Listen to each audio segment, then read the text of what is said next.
I sat down to play Resident Evil 9 Requiem, thinking that I'd play it for a few hours or so.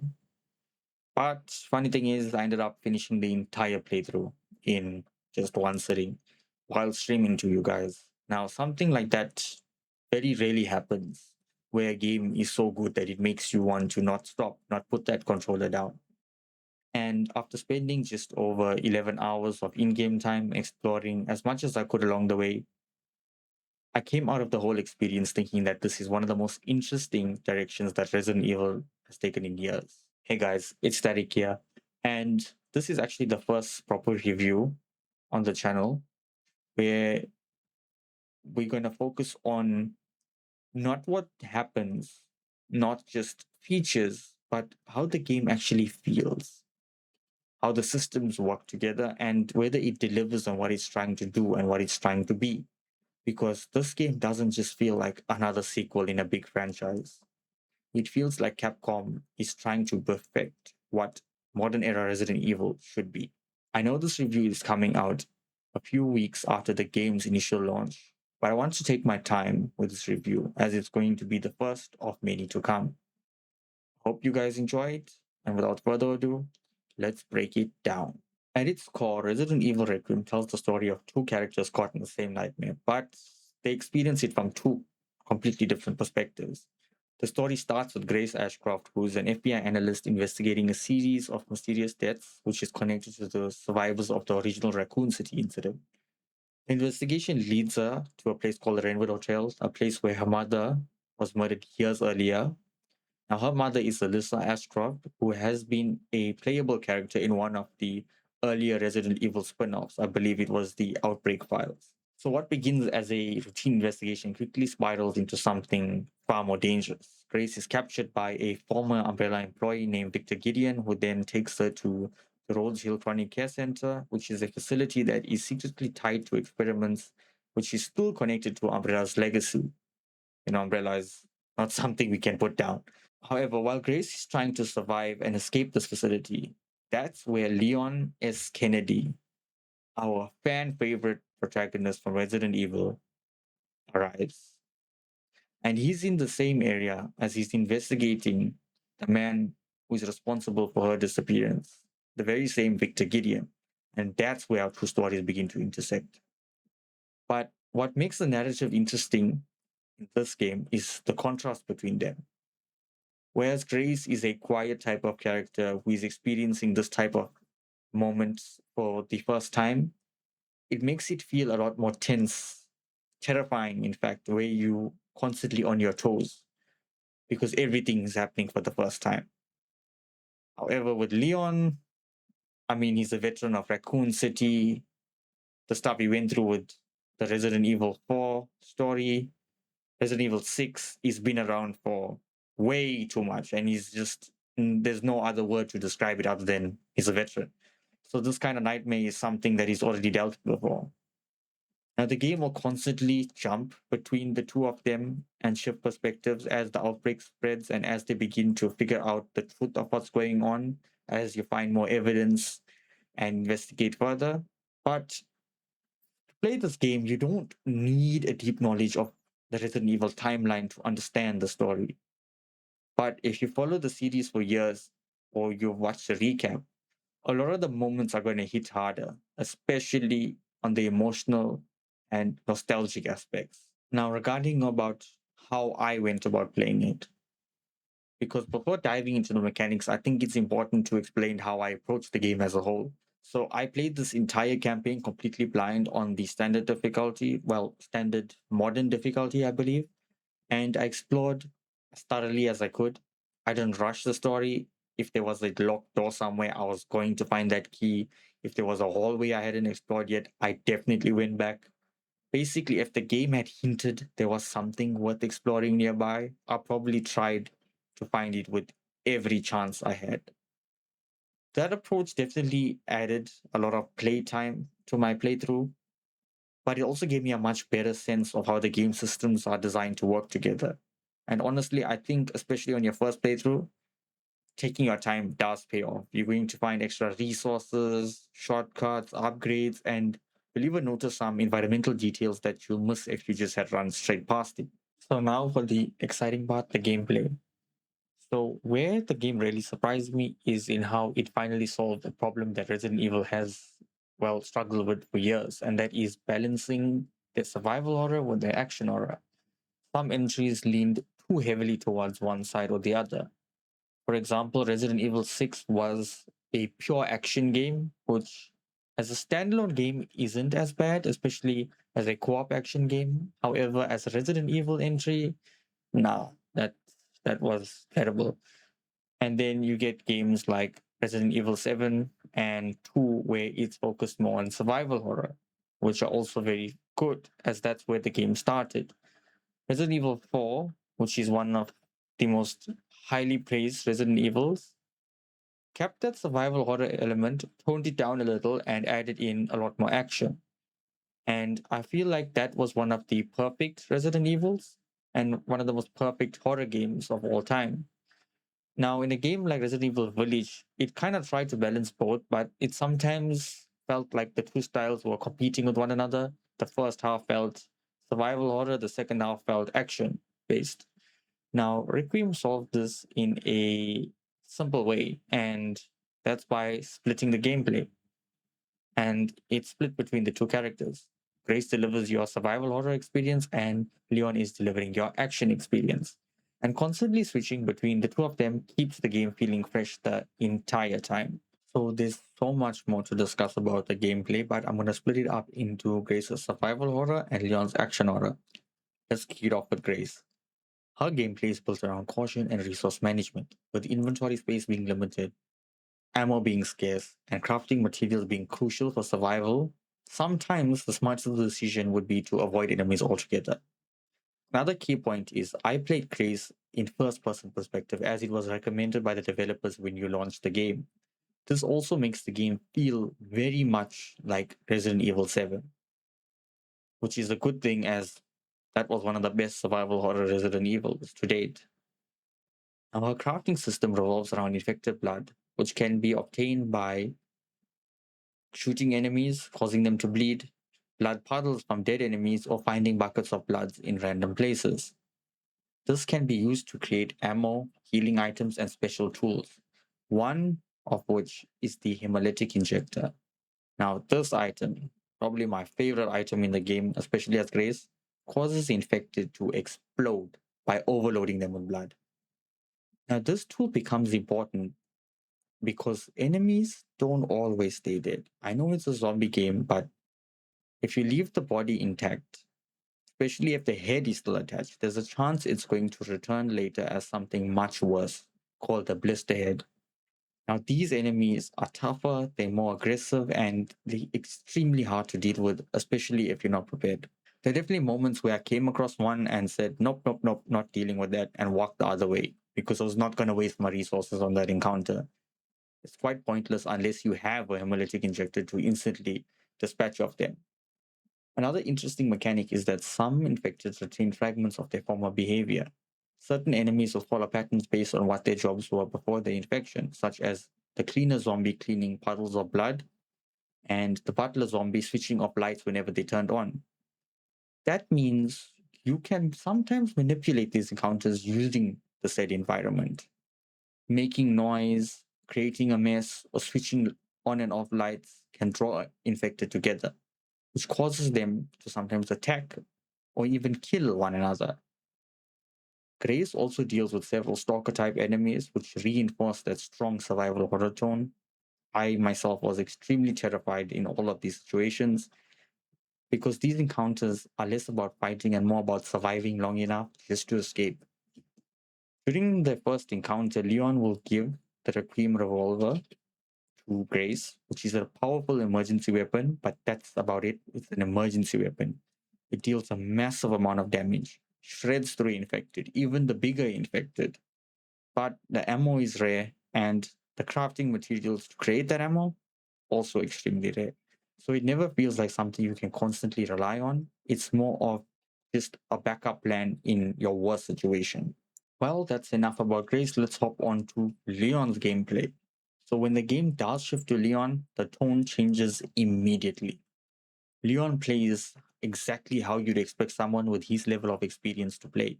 He's confident, he's aggressive, and extremely capable in combat.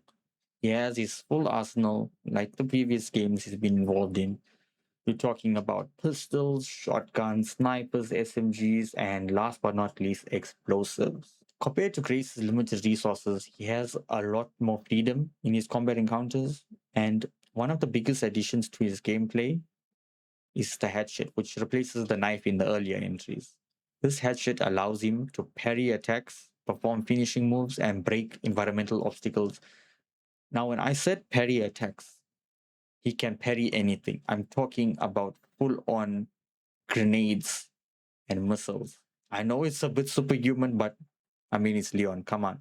The axe does have durability though, but it can be repaired quickly by sharpening it, and you can do this while you're in the middle of a combat sequence. This makes the melee combat feel fast and responsive, especially combined with his ability to stun enemies and follow up with melee attacks, just like previous entries, especially with that spinning back kick. Forget the fact that he's a 49-year-old guy, he can still fight as if he's the same guy that started in Resident Evil 2.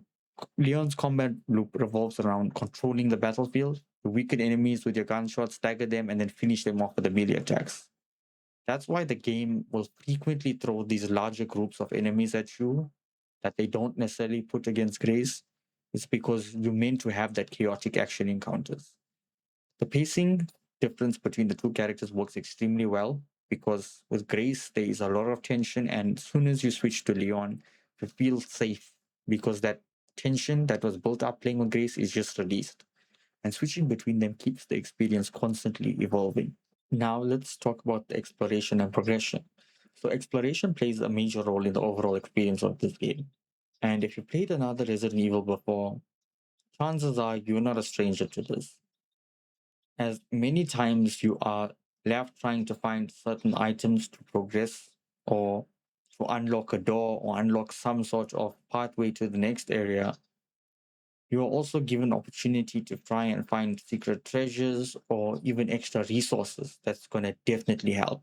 Places exploration focuses heavily on collecting crafting materials and antique coins, which can then be traded in a Rhodes Hill parlor for upgrades. And this is how you progress her stats, as steroid injectors will increase her health and stabilized injectants will increase her accuracy with weapons as well as the damage output. And most of her exploration is done in Rhodes Hill. Leon's exploration works a little differently. Instead of the coins, he earns the currency through combat and scavenging in Raccoon City, which can then be spent at BSAA supply containers to purchase weapons and attachments as well. The attachments are the only things that affect his stats, such as damage, range, and accuracy, and that's how you progress Leon to become stronger. Another interesting mechanic is that some locations visited earlier by Grace can then be revisited by Leon. But depending on how thoroughly you explore those areas, Leon may encounter fewer enemies and unfortunately fewer resources. For me personally, I went all in with Grace, full action, killed almost every single enemy in the building, scavenged every single resource, and that left my time with Leon in the same area as nothing other than bland because there wasn't anyone for me to kill. There was no resources for me to scavenge. And the only thing left behind was something known as warped closets. And that's something that only Leon could open with his hatchet, as I mentioned earlier. That is a small design choice, but overall, this helps make the world feel more interconnected. Now, let's take a moment to discuss the story and the characters. So, narratively, the strongest part of Requiem is the contrast between the dual protagonists. Grace represents someone who's encountering this type of nightmare for the first time. Her perspective is much like what our own would be, as it highlights the fear and uncertainty of dealing with something completely outside of normal human experience. Leon represents the opposite, as he is the representation of experience. He's lived through Raccoon City and he's fought countless bioorganic weapons for years. So when he walks into a situation like this, he already understands the stakes. That experience gives his character a completely different emotional tone. Whereas Grace is about learning to survive, Leon is about carrying the weight of everything he's already survived, as he still has survivor's guilt from the events of Resident Evil 2, as he's one of very few survivors to come out of Raccoon City, and he definitely wishes he could have done more. And you notice it a lot with his gameplay and his dialogue and how he interacts with Grace as well, wanting to be the hero who saves everyone. Now, that dynamic adds a lot of emotional depth to the narrative. The villain side of the story revolves around Victor Gideon, who is a remnant of the old Umbrella Corporation and continues that experimentation in his own Rhodes Hill Care Center. While he may not be the most iconic of villains in the franchise, his motivations definitely tie into the theme Resident Evil has always explored, which is corporate ambition, unethical experimentation, and the consequences of trying to control biological weapons. The story slowly will reveal itself through documents, evidence, and environmental storytelling, including character interactions, whether it's with the villains, whether it's with the protagonists, and the slower pacing of revealing information keeps the mystery alive throughout the campaign. And by the time you reach the final part of the campaign, you are not feeling the revelations as a twist, but rather it being more like a final puzzle piece has been inserted and the whole picture is now revealed to you. So now let's go over some quickfire pros and cons. So I really love the dual protagonist system, especially because it had distinct gameplay styles and it was able to balance survival horror and action horror accordingly. In Grace's sections, I loved the fact that there was a new mechanic with the infected, which rewards your awareness. The exploration on both parts, whether it was Leon or Grace, it always meaningfully supported the progression of the game. And lastly, the campaign was extremely well paced. Now, let's talk about the cons. I have very few, but let's still go through them. The campaign could have supported a bit more content, and I don't mean that the game was incomplete. I just wish it was a little bit longer, even if it had half an hour more of gameplay or half an hour more of story. I would have appreciated that a lot more. But it's not to say that it's not a complete experience, it still is. And the other con is that depending on which Resident Evil entries, or well, the earlier entries you like more, you definitely gonna prefer one protagonist over the other. It's not a big con, but it is something I want to discuss because I myself prefer the Leon gameplay overall. Not to say that the Grace gameplay is bad, I just like the action parts of it a bit more because Resident Evil 4 is one of my favorite Resident Evils of all time. Now let's talk about the playtime and the pacing. So my first playthrough, as I had mentioned before, came in at just over 11 hours, mainly because I spent a lot of time exploring and searching for additional resources and unlockables. But according to howlongtobeat.com, the average playtime for the main story will range between 10 to 13 hours, which lines up closely with my personal experience. The pacing across that runtime felt well balanced. I didn't feel like any section dragged or became too repetitive, especially because the gameplay styles kept alternating. And as I mentioned in my pros and cons list, by the end of the game, I actually found myself wishing it was slightly longer, but not because it was incomplete, but because it was so engaging, I didn't want it to end at all. Now, you're probably wondering what my verdict is. Well, let's get into it. So, after finishing the game, exploring everything I could, and sitting with it for a bit, here's where I landed. Resident Evil 9 Requiem gets a 10 out of 10 from me. The game is, well, amazing. And honestly, it was an emotional, exciting, terrifying, yet fun journey from start to end. There were moments when playing as Grace where I was genuinely tense, creeping through those dark corridors, barely any resources, and constantly wondering what's going to be around the next corner. And then there were moments with Leon where you get a cut loose with the heavy action sequences, the fluent combat, and definitely cheesy one liners, as Leon always likes to pop those out. And all of that reminds you why he is one of the most iconic character. You know what?